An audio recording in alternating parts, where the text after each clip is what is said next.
Hello, in this video I'm going to show you how we can perform the hard reset of your Edifier X3s earbuds.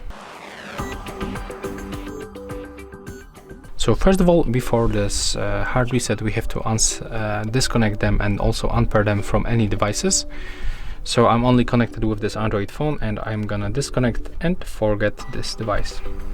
Yeah, right now we have to grab them.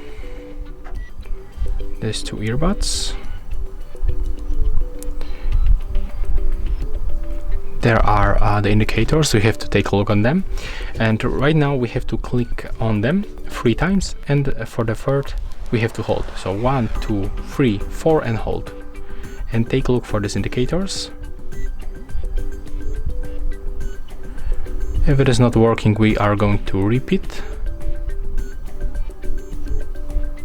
one more time. 1, 2, 3 and hold.